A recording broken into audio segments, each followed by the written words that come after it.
Ayahku meninggal dalam sebuah kecelakaan dan meninggalkan aset bergerak senilai 3,5 triliun. Aku menjadi pewaris tambang batubara terbesar yang selama ini dikelola ayah. Karena terlalu percaya kepada suamiku, aku bahkan mengangkatnya menjadi direktur perusahaan. Dalam waktu hanya 2 bulan, kehidupan keluargaku berubah drastis. Aku merenovasi rumah mertuaku menjadi rumah tingkat. Aku membelikan mereka mobil baru. Semua kulakukan karena aku menganggap mereka sebagai keluargaku sendiri. Namun aku tidak pernah menyangka bahwa kebaikanku justru membuka pintu bagi sebuah pengkhianatan. Ketika aku pergi ke luar negeri selama 1 minggu, ibuku yang baru pulih dari geger otak tiba-tiba menghilang. Aku pulang dan menemukan kamarnya kosong. Tidak ada jejak. Tidak ada saksi. Tidak ada penjelasan yang masuk akal. Beberapa hari kemudian, aku menangis sendirian di makam ayah. Saat itulah seorang pria misterius datang menghampiriku dan menyerahkan selembar kertas. Tanganku gemetar ketika membacanya. Karena ternyata, sebelum ayah meninggal, ia sudah mengetahui bahwa keluargaku sedang berada dalam bahaya. Dan orang yang paling dekat denganku justru menjadi orang yang paling harus kutakuti. Sebelum masuk ke ceritanya, jangan lupa like dan komentar dari kota mana kalian menonton. Subscribe agar kami bisa terus menghadirkan cerita seru dan menarik setiap hari.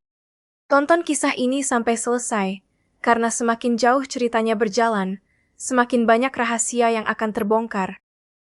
Terima kasih dan selamat menonton. Aku masih ingat betul hari ketika ayahku, Pak Hendra, meninggal. Pagi itu sebenarnya tidak ada sesuatu yang terasa aneh. Matahari baru saja muncul ketika aku menelepon ayah. Aku hanya ingin memastikan keadaannya. Beberapa hari sebelumnya, aku sempat melihat wajah ayah terlihat sangat lelah. Matanya sedikit merah, dan ia beberapa kali menguap saat berbicara denganku. Karena itu pagi itu, aku mengingatkannya. Ayah, jangan terlalu memaksakan diri. Istirahat dulu kalau memang lelah. Ayah tertawa kecil. Kalau ayah istirahat terus, siapa yang mengurus pekerjaan? Aku ikut tertawa. Perusahaan tidak akan runtuh hanya karena ayah istirahat 1 hari. Ayah terdiam sebentar. Kemudian ia berkata dengan suara lembut, "Kamu sudah mulai seperti ibumu." Aku tersenyum. Kalimat itu adalah salah satu percakapan terakhirku dengan ayah. Saat itu aku tidak tahu bahwa beberapa jam kemudian hidupku akan berubah untuk selamanya. Sekitar siang hari, ketika aku sedang berada di rumah, ponselku berdering. Nomor yang menelepon tidak kukenal. Awalnya aku tidak mengangkat, tetapi nomor itu kembali menelepon. Aku akhirnya menjawab. "Halo?" Suara seorang pria terdengar dari seberang. "Apakah ini keluarga Pak Hendra?" "Ya, saya anaknya. Ada apa?" Pria itu terdiam sebentar. Kemudian ia mengatakan bahwa ayah mengalami kecelakaan. Dunia seolah berhenti. Aku bahkan tidak ingat bagaimana aku mengambil tas dan keluar rumah. Aku hanya tahu aku harus segera pergi ke rumah sakit. Sepanjang perjalanan, tanganku terasa dingin. Pikiranku terus menolak kenyataan. Aku berulang kali mengatakan kepada diriku sendiri bahwa mungkin kecelakaannya tidak parah. Mungkin ayah hanya terluka. Mungkin beberapa jam lagi ayah akan membuka mata. Mungkin semuanya baik-baik saja. Tetapi ketika aku tiba di rumah sakit, aku melihat beberapa orang yang kukenal berdiri di depan ruang IGD. Wajah mereka muram. Aku langsung tahu ada sesuatu yang salah. Aku berlari. "Mana ayah?" Tidak ada yang langsung menjawab. Salah satu dokter akhirnya keluar. Aku masih ingat tatapan matanya. Tatapan seseorang yang sedang berusaha menyampaikan kabar yang sangat berat. Ayah sudah tidak bisa diselamatkan. Aku seperti kehilangan tenaga. Aku tidak menangis. Setidaknya tidak pada detik pertama. Aku hanya berdiri diam. Kemudian lututku lemas. Aku menangis sejadi-jadinya. Aku terus memanggil nama ayah. Tetapi tidak ada jawaban. Hari itu aku kehilangan orang yang selama ini selalu menjadi tempatku merasa aman. Ayah bukan hanya orang tua bagiku. Ia adalah tempat aku meminta nasihat, tempat aku mengadu, tempat aku merasa bahwa apapun masalah yang terjadi, masih ada seseorang yang akan melindungiku. Namun semuanya berakhir dalam satu hari. Pemakaman ayah berlangsung sederhana. Banyak orang datang. Rekan bisnis, karyawan perusahaan, sahabat lama, dan keluarga. Tetapi di tengah banyaknya orang, aku justru merasa sendirian. Aku duduk di dekat makam sampai sore. Ibu, Bu Ratna, juga berada di sana. Ia menangis sambil memegang tanganku. Aku memeluknya. Kita masih punya satu sama lain, Bu. Saat itu aku benar-benar percaya bahwa setelah kehilangan ayah, aku harus menjadi lebih kuat untuk ibu. Aku tidak tahu bahwa beberapa waktu kemudian aku hampir kehilangan ibu juga. Setelah pemakaman selesai, aku tidak ingin memikirkan perusahaan. Aku tidak ingin membicarakan warisan. Aku bahkan tidak ingin membuka kantor ayah. Aku hanya ingin berduka. Namun beberapa hari kemudian, seorang pengacara keluarga datang ke rumah. Namanya Pak Darto. Ia sudah bekerja bersama ayah selama bertahun-tahun. Ia membawa beberapa dokumen. Aku awalnya menolak membahas masalah harta. Aku belum siap, Pak. Pak Darto mengangguk. Saya mengerti, Nadia. Tapi ada beberapa hal yang memang harus Anda ketahui. Aku duduk di ruang tamu. Pak Darto membuka sebuah map. Kemudian ia menjelaskan bahwa ayah telah membuat surat wasiat beberapa waktu sebelum meninggal. Aku mengira warisannya mungkin hanya rumah dan sejumlah tabungan. Ternyata aku salah besar. Ayah menetapkanku sebagai pewaris utama. Aku mewarisi saham perusahaan, tambang batu bara, beberapa aset usaha, dan berbagai investasi. Total aset bergerak yang tercatat mencapai sekitar 3,5 triliun. Aku terdiam. 3,5 triliun? Pak Darto mengangguk. Aku bahkan tidak tahu harus berkata apa. Selama hidup, ayah memang dikenal sebagai pengusaha sukses. Tetapi ayah tidak pernah memamerkan kekayaannya kepadaku. Ia bahkan sering mengatakan bahwa uang bukan alasan seseorang merasa lebih tinggi daripada orang lain. Aku menangis saat melihat tanda tangan ayah di dokumen tersebut. Bukan karena senang mendapatkan harta. Aku hanya berharap ayah masih ada. Kalau boleh memilih, aku lebih memilih mengembalikan semua aset itu daripada kehilangan ayah. Tetapi hidup tidak memberi pilihan seperti itu. Warisan tersebut akhirnya menjadi tanggung jawabku. Aku mulai menghadiri rapat perusahaan. Aku belajar memahami laporan keuangan. Aku mengunjungi lokasi tambang.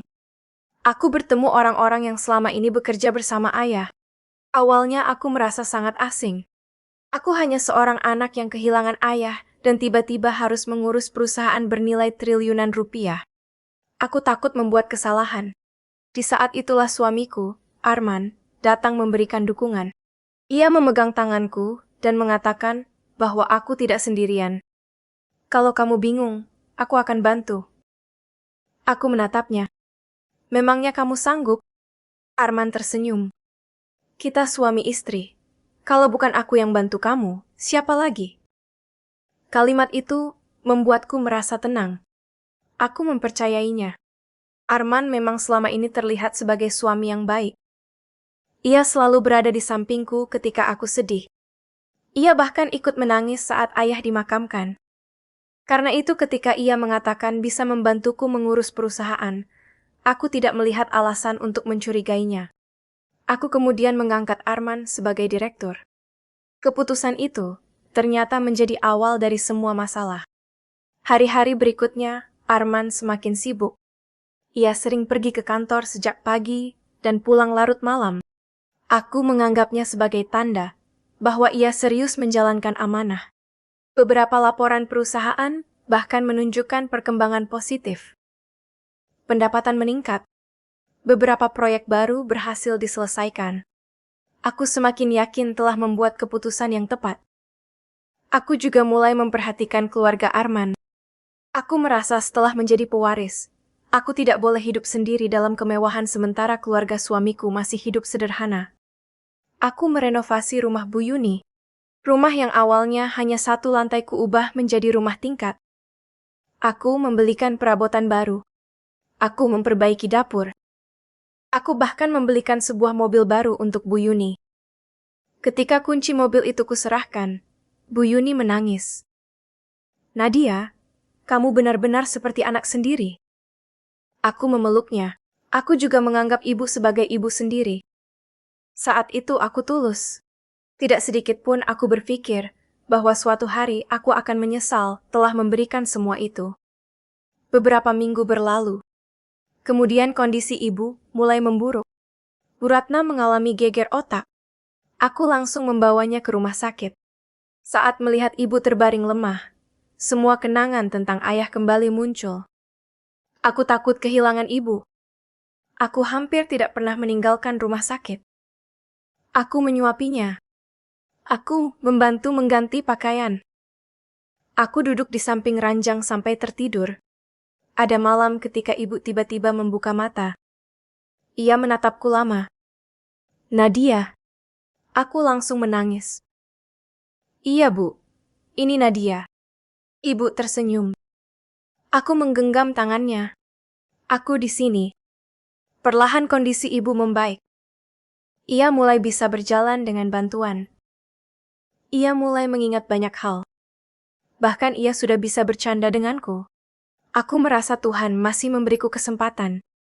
Setelah kehilangan ayah, setidaknya aku masih memiliki ibu. Namun kemudian perusahaan mengharuskanku pergi ke luar negeri. Ada urusan bisnis yang tidak bisa kuwakilkan. Aku sempat ingin menolak. Aku tidak bisa meninggalkan ibu. Arman menenangkanku.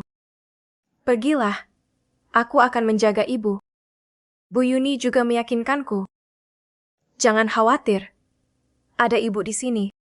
Aku akhirnya pergi. Sebelum berangkat, aku duduk di samping ibu. Aku menggenggam tangannya. Bu, Nadia pergi sebentar. 1 minggu saja. Ibu tersenyum. Pergilah. Jangan terlalu memikirkan ibu. Aku mencium keningnya. Aku cepat pulang. Aku tidak tahu bahwa saat itu adalah terakhir kalinya aku melihat ibu di rumah. Selama berada di luar negeri, aku hampir setiap hari menelepon Arman. Bagaimana ibu? Baik. Sudah makan? Sudah. Sudah minum obat? Sudah. Jangan tinggalkan ibu sendirian. Arman tertawa kecil. Tenang saja. Aku percaya. Sampai hari ke-7. Aku pulang lebih cepat. Aku bahkan tidak memberitahu Arman. Aku ingin memberikan kejutan kepada ibu. Namun ketika masuk ke rumah, suasananya terasa aneh. Terlalu sepi. Aku berjalan menuju kamar ibu. Pintu terbuka. Tempat tidur kosong. Aku berhenti. Awalnya aku berpikir ibu sedang berada di ruang tengah. Aku memanggilnya. Bu? Tidak ada jawaban. Aku mencari ke dapur. Tidak ada. Ke halaman. Tidak ada. Aku kemudian melihat Arman. Mas, ibu di mana? Arman terdiam. Aku melihat wajahnya berubah. Nadia. Apa? Arman menarik napas. Ibu hilang. Aku merasa tidak mengerti. Maksudmu apa? Ibu pergi beberapa hari lalu. Aku langsung panik. Pergi kemana? Kami tidak tahu. Kapan? Arman mengatakan bahwa ibu sedang berjemur di halaman beberapa hari sebelumnya. Ketika Bu Yuni masuk ke rumah, ibu sudah tidak ada. Aku tidak percaya. Kenapa kamu tidak langsung memberitahuku? Arman mengatakan, ia takut aku panik di luar negeri. Aku menangis. Aku merasa bersalah. Aku seharusnya tidak pergi. Aku seharusnya tetap di rumah. Namun ketika masuk ke kamar ibu, aku melihat sesuatu. Sandal ibu masih ada. Sandal yang selalu dipakainya ketika keluar rumah. Aku menatapnya lama. Kalau ibu pergi sendiri, mengapa sandalnya masih berada di sana? Aku mulai merasa ada sesuatu yang tidak benar. Aku kemudian membuka lemari. Satu pakaian ibu hilang. Aku semakin bingung. Sandal ada. Pakaian tidak ada. Malam itu aku tidak bisa tidur. Aku terus memikirkan kemungkinan terburuk. Hari pertama pencarian kami tidak membuahkan hasil. Hari kedua juga sama.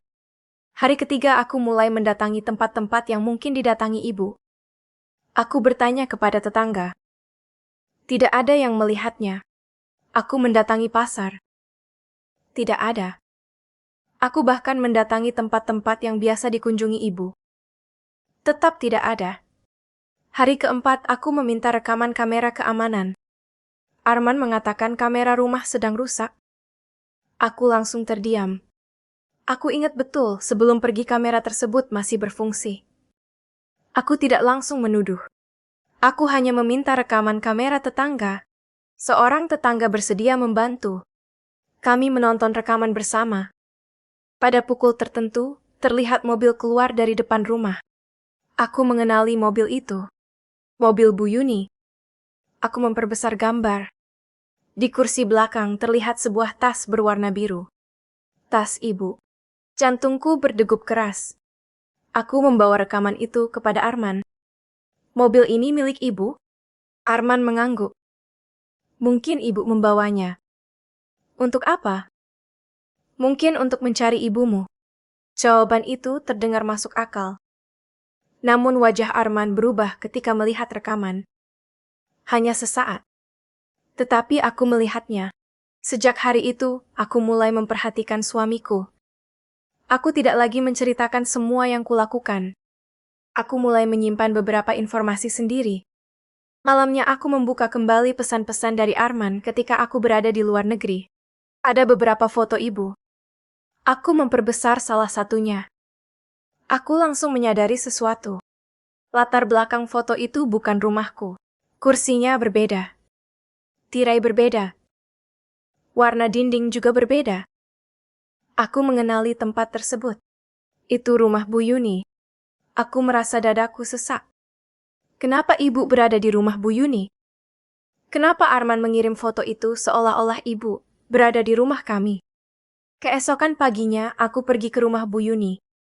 Ia terlihat kaget melihat kedatanganku. Aku mengatakan ingin mengambil beberapa barang ibu. Ia mempersilahkan aku masuk. Aku berjalan ke kamar yang jarang digunakan. Begitu pintuku buka, aroma minyak kayu putih langsung tercium. Aroma yang sangat kukenal. Ibu selalu menggunakan minyak kayu putih setelah sakit. Aku melihat tempat tidur. Ada bekas seseorang berbaring. Di meja terdapat obat-obatan.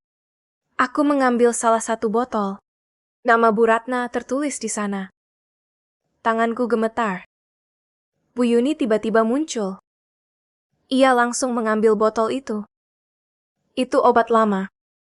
Aku menatapnya. Obat ibu, kenapa ada di sini? Bu Yuni terdiam. Kemudian ia menangis. Aku juga tidak tahu.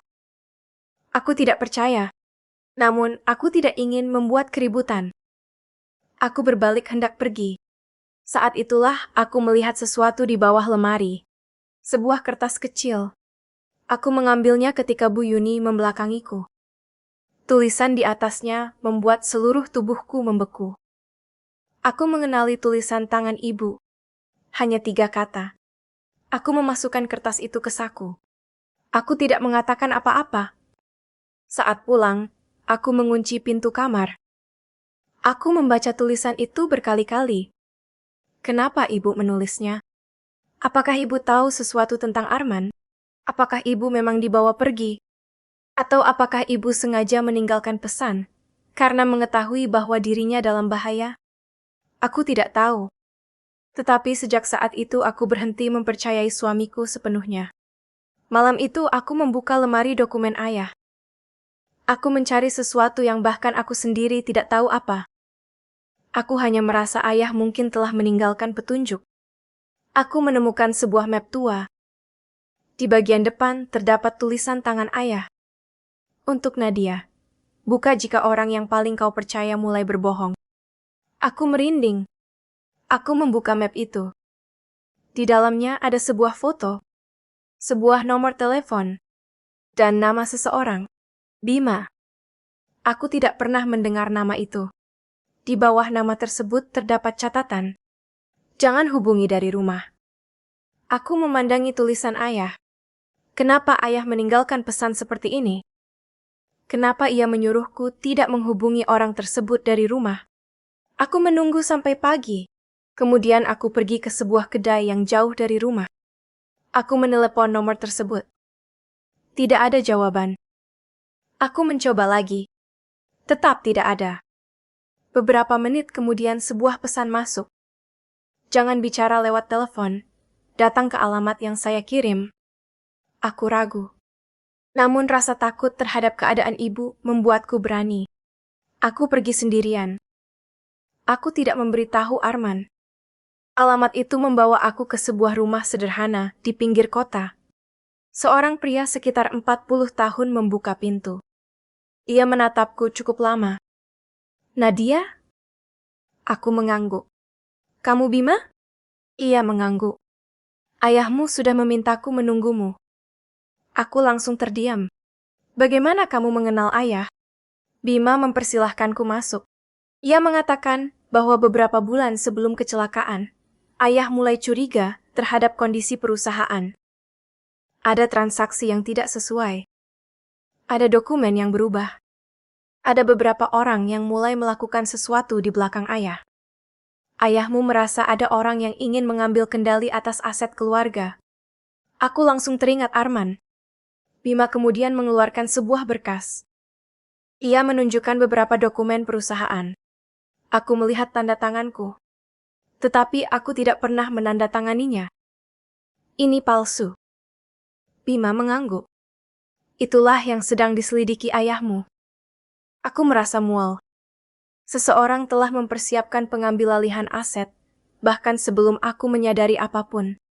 Kemudian aku bertanya tentang ibu. Bima terdiam. "Ibumu memang tidak hilang begitu saja." Aku langsung berdiri. "Apa maksudmu?" Bima mengatakan beberapa hari lalu ia mengikuti mobil Bu Yuni. Mobil tersebut keluar kota. Ia melihat seseorang dibawa keluar. Aku menahan napas. "Itu ibu?" Bima mengangguk. Aku hampir jatuh. "Di mana ibu sekarang?" Sebelum Bima menjawab, sebuah mobil berhenti di depan rumah. Aku melihat keluar jendela. Aku mengenal mobil tersebut. Mobil Arman. Aku panik. Bagaimana dia tahu aku di sini? Bima langsung memintaku masuk ke ruangan belakang. Kami menunggu dalam diam. Terdengar ketukan. "Nadia!" Suara Arman. Aku menutup mulut agar tidak menangis. Arman mengetuk beberapa kali. Kemudian pergi. Aku baru berani bernapas setelah suara mobilnya menghilang. Bima menatapku. "Mulai sekarang jangan percaya siapapun." Aku mengangguk. Bima kemudian memberikan beberapa foto. Di salah satu foto terlihat ibu. Ia masih hidup. Aku langsung menangis. Namun foto itu juga menunjukkan bahwa ibu berada di sebuah tempat yang tidak kukenal. Bima mengatakan ibu sudah dipindahkan. Kami mengikuti beberapa petunjuk. Salah satunya berasal dari gelang milik ibu. Di bagian dalam gelang terdapat ukiran angka. Angka itu sama dengan angka yang ditemukan di balik pesan ibu. Kami menemukan sebuah rumah singgah lama. Seorang perempuan tua yang menjaga tempat itu mengatakan ibu memang pernah berada di sana. Tetapi 2 hari sebelumnya seseorang datang dan membawanya pergi. Aku kembali merasa putus asa. Kami selalu terlambat. Sebelum pergi, perempuan itu memberikan sebuah kantong kecil. Katanya benda itu tertinggal.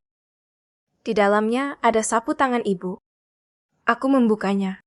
Ada tulisan kecil. "Nadia, jangan percaya orang yang mengaku menolongmu." Aku menatap Bima. Untuk pertama kalinya, aku juga mencurigainya. Bima menyadari perubahan wajahku. Ia tidak marah. Ia justru berkata bahwa aku memang harus curiga kepada semua orang, termasuk dirinya. Kemudian ia menunjukkan dokumen pemindahan ibu. Nama yang tercantum adalah Lestari. Aku tidak mengenalnya.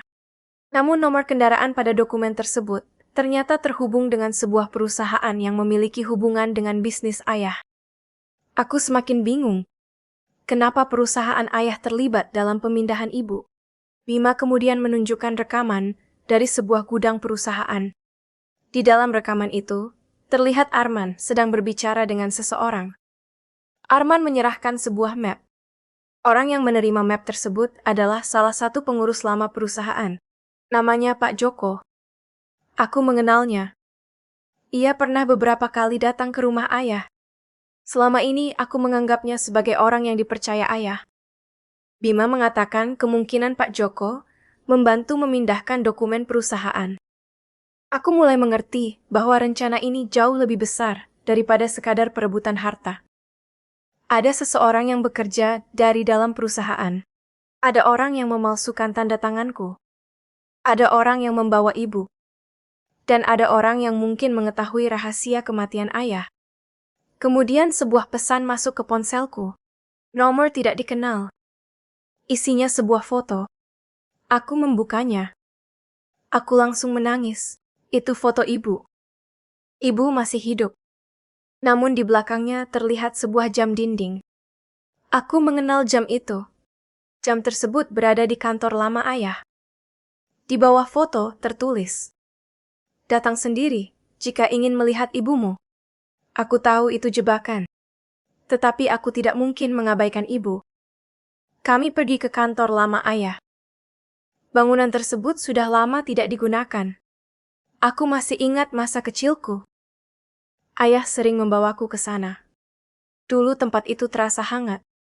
Sekarang aku justru merasa takut. Kami masuk melalui pintu samping. Lorongnya gelap. Debu memenuhi lantai. Kami akhirnya menemukan gudang arsip. Pintunya tidak terkunci. Aku langsung merasa aneh. Bima meminta aku menunggu. Ia masuk lebih dulu. Ruangan itu kosong. Namun ada sesuatu yang menarik perhatiannya. Dinding di belakang lemari terdengar kosong. Kami memindahkan lemari tua. Ternyata ada pintu kecil. Bima membukanya perlahan. Aku mendengar suara batuk. Aku mengenalnya. Bu, aku berlari. Di dalam ruangan kecil itu, ibu duduk di sebuah kursi. Tubuhnya lemah. Wajahnya pucat. Tetapi ia hidup. Aku memeluknya. Air mataku tidak berhenti. Maafkan Nadia, Bu. Ibu menggeleng. Ini bukan salah kamu. Aku terus menangis. Aku merasa bersalah karena meninggalkannya. Namun ibu justru mengusap kepalaku. Mereka tidak ingin membunuh ibu. Aku menatapnya. Lalu apa yang mereka inginkan? Ibu mengatakan mereka mencari sesuatu yang ditinggalkan ayah. Sebuah kotak hitam.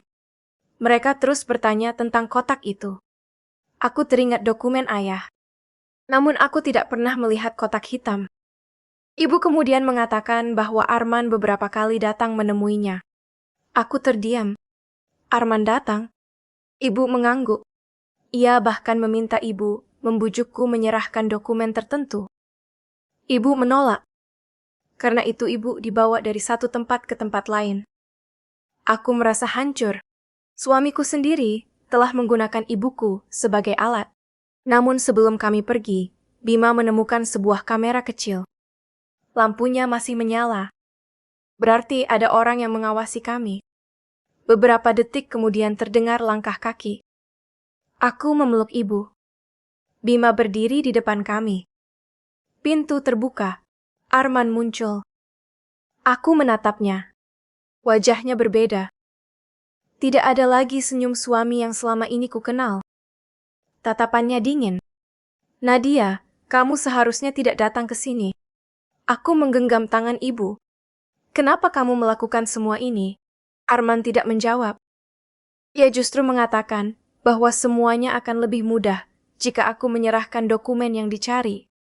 Aku menolak. Kemudian ia berkata, "Kalau kamu membawa ibumu pergi, kamu tidak akan pernah tahu siapa yang menyebabkan kecelakaan ayahmu." Aku membeku. Apa maksudmu? Arman tersenyum tipis. Ayahmu tidak meninggal karena kecelakaan biasa. Aku menatapnya. Selama ini aku percaya ayah meninggal karena kecelakaan. Sekarang, semuanya berubah. Bima segera menarik kami keluar melalui pintu belakang. Kami berlari menuju mobil. Arman tidak mengejar kami sampai jauh. Mungkin ia tahu kami sudah memiliki terlalu banyak bukti. Dalam perjalanan, aku menangis. Ibu menggenggam tanganku. Ia berkata bahwa aku tidak boleh menyalahkan diriku sendiri. Namun aku tidak bisa berhenti memikirkan satu hal. Bagaimana mungkin aku tidak pernah menyadari semua ini? Aku pernah tidur di samping orang yang ternyata mungkin sedang merencanakan pengkhianatan terhadap keluargaku. Aku pernah mempercayakan seluruh perusahaan kepada orang tersebut. Aku bahkan memberinya akses untuk mengetahui hampir semua aset yang kumiliki. Bima kemudian menghubungi Pak Darto. Kami bertemu di sebuah tempat yang aman. Pak Darto membawa sebuah amplop. Ia mengatakan ayah pernah menitipkannya. Aku membukanya. Di dalamnya terdapat laporan pemeriksaan kendaraan ayah. Aku membacanya perlahan. Rem kendaraan ayah mengalami kerusakan sebelum kecelakaan. Kerusakan tersebut bukan akibat benturan.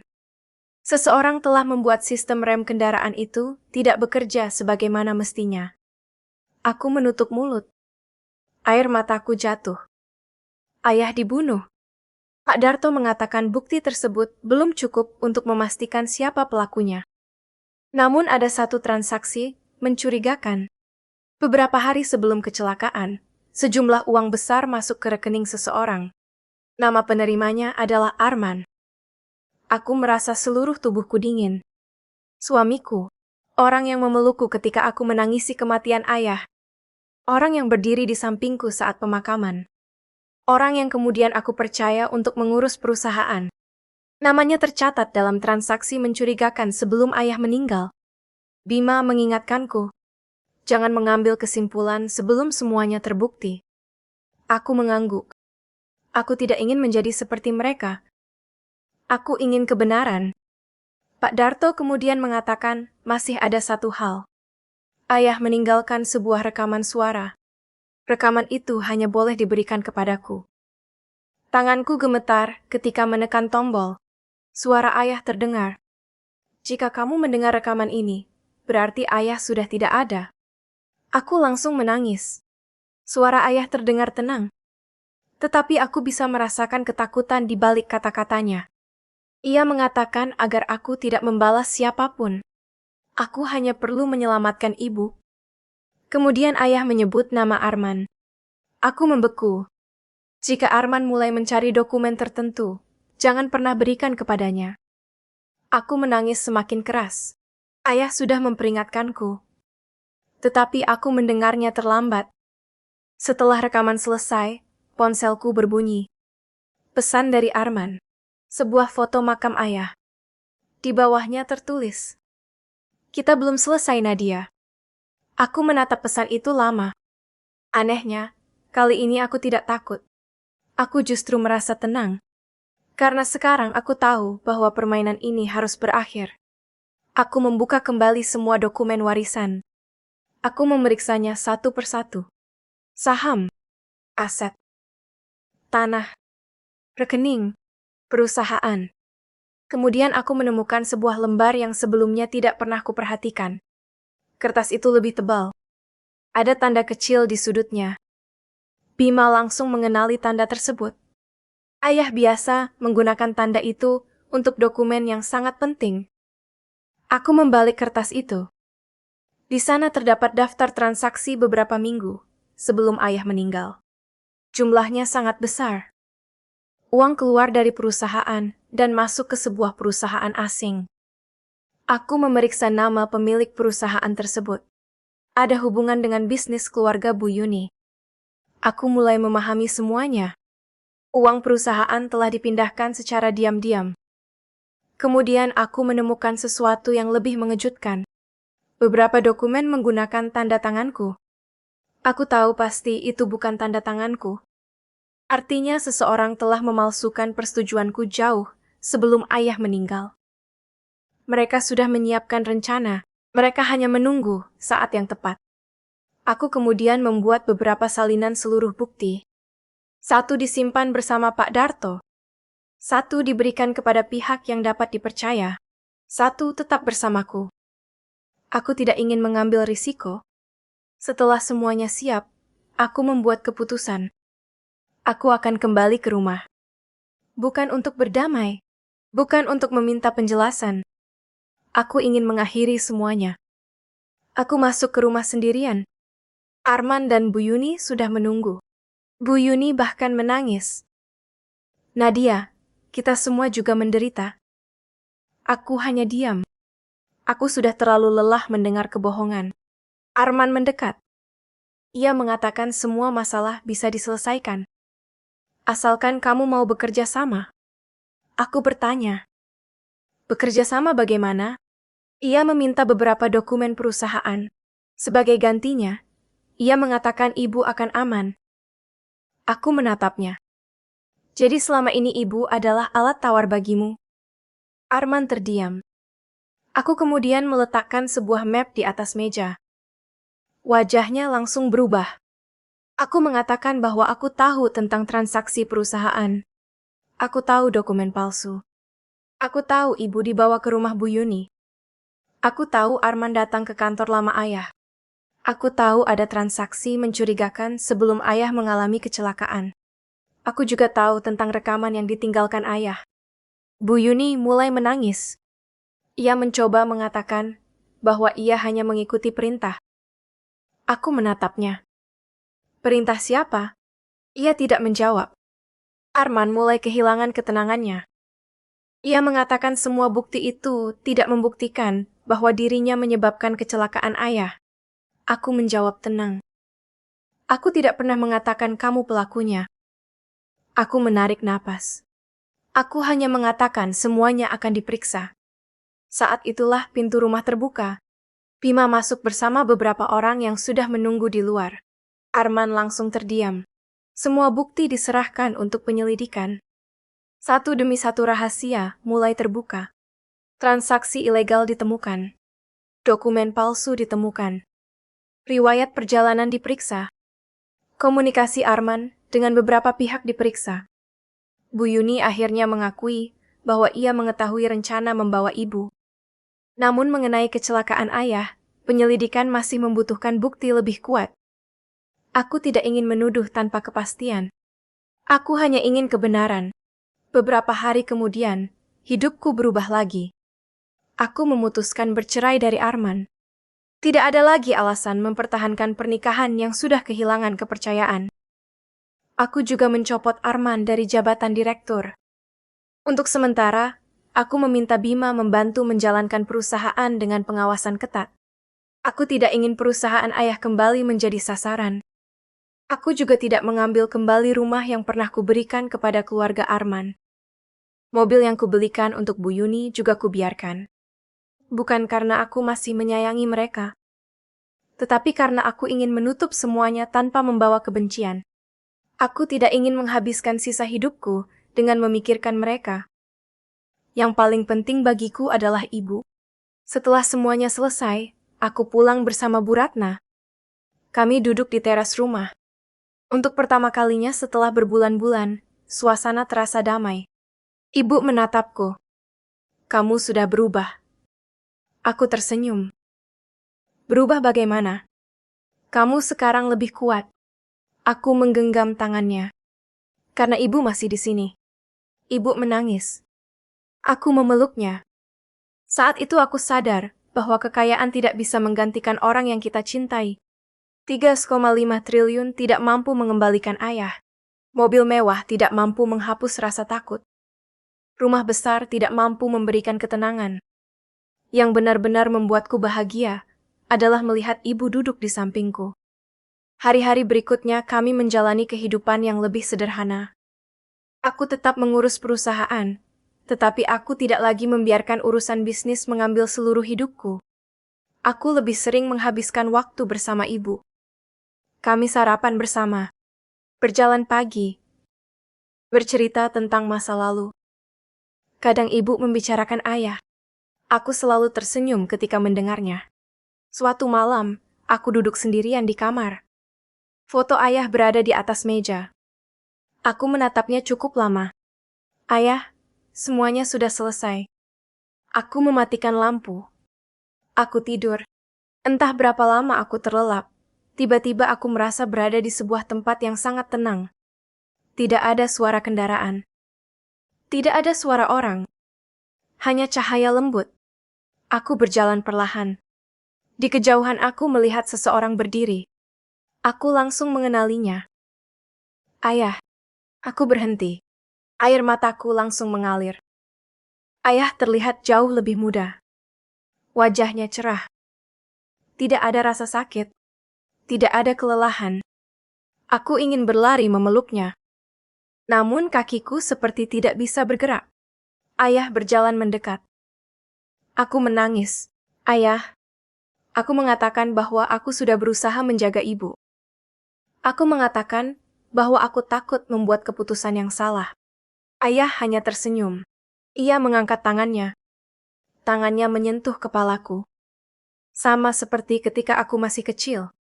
Aku merasa sangat tenang. Seolah semua rasa bersalah yang selama ini kusimpan perlahan menghilang. Ayah tidak memarahiku. Tidak menyalahkanku. Ia hanya tersenyum. Dan entah bagaimana aku merasa bahwa ayah bangga kepadaku. Aku terbangun sebelum matahari terbit. Pipiku basah. Aku duduk di tempat tidur, sambil mengingat mimpi tersebut. Mungkin itu hanya mimpi. Mungkin hanya kerinduan. Tetapi hatiku terasa jauh lebih ringan. Aku keluar kamar. Ibu masih tertidur. Aku berdiri di depan pintunya dan tersenyum. Saat itu aku sadar hidupku memang tidak akan pernah sama lagi. Aku kehilangan ayah. Aku kehilangan suami. Aku kehilangan kehidupan yang dulu kukira akan menjadi masa depanku. Namun aku mendapatkan sesuatu yang jauh lebih berharga. Aku mendapatkan kembali keberanian.